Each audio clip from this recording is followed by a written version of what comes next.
Conto psicológico é uma narrativa curta, geralmente escrita na primeira pessoa do singular. É uma narrativa centrada no eu interior da personagem, quase sempre única. Isso quer dizer que as reflexões são mais importantes do que os fatos, do que as ações, vez que se tornam pretextos para aguçar e registrar o fluxo do pensamento.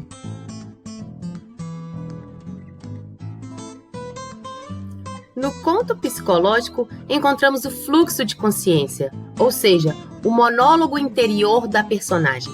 É comum também encontrarmos a quebra da linearidade do enredo, assaltos e recuos no tempo.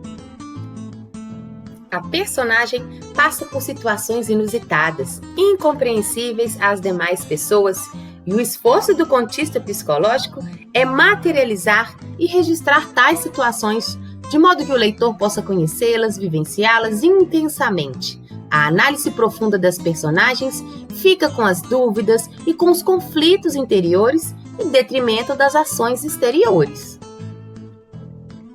Assim, nos contos psicológicos, a análise dos mecanismos psicológicos e sociais ganham importância. A preferência pelo tempo psicológico, a memória, também ganha mais importância na estruturação da narrativa. Nesse tipo de conto, são comuns as reflexões e os dilemas provocados por fatos triviais, corriqueiros, aparentemente sem importância, como veremos no exemplo a seguir. Só a ideia. Fechei os olhos com a força de quem tranca os dentes, e tanto apertei os dentes que mais um pouco eles se quebrariam dentro da boca. Minhas entranhas diziam não, minha massa rejeitava da barata. Eu parara de suar. De novo, eu toda havia secado. Procurei raciocinar com meu nojo. Por que eu teria nojo da massa que saía da barata?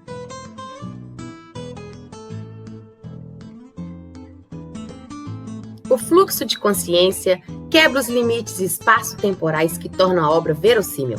Por meio dele, presente, passado, realidade e desejo se misturam, como se fosse um painel de imagens captadas por uma câmera instalada no cérebro de um personagem que deixa o pensamento solto. O fluxo de consciência cruza vários planos narrativos, sem preocupação com a lógica ou com a ordem da narrativa.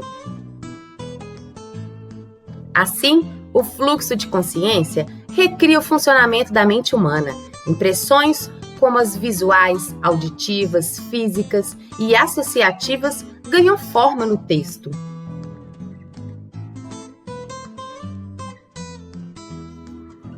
O monólogo interior é uma técnica literária que trata de reproduzir os mecanismos do pensamento no texto. Caracteriza-se por transcorrer na mente da personagem, como se o eu falasse a si próprio. Por isso, o consideramos como um diálogo que pode ocorrer com ela mesma. Era ir pensando na rotina do dia, banho, ginástica. O certo seria a ginástica antes, mas deveria estar com a pressão baixa. Precisava de água quente para o estímulo inicial. Embora passageiro. Ai, meu pai, almoço com a mãe, como estaria ela? Péssima, naturalmente.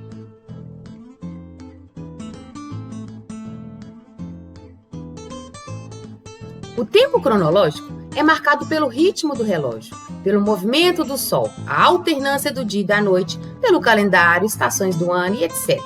É o tempo objetivo, visível ao leitor mais desprevenido. Este vê a história desenrolar-se à sua frente, obediente a uma cronologia histórica definida.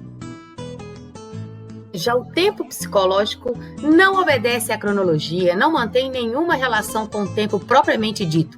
Ele transcorre no interior de cada personagem numa ordem determinada pelo desejo ou pela imaginação do narrador ou dos personagens, e reflete suas vivências subjetivas, suas angústias e ansiedades. É o tempo interior que se alarga ou encurta conforme o estado de espírito em que se encontra.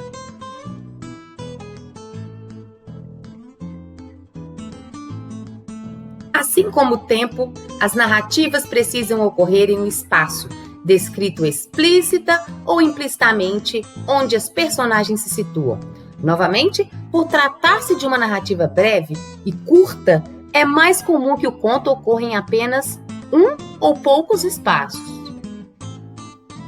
O espaço físico ou real é onde os personagens de fato vivem a história, estão presentes nele no momento dos fatos. Já o espaço psicológico pode ser o espaço das memórias do personagem, nas lembranças de determinado período ou fato passado, ou ainda uma projeção mental da personagem.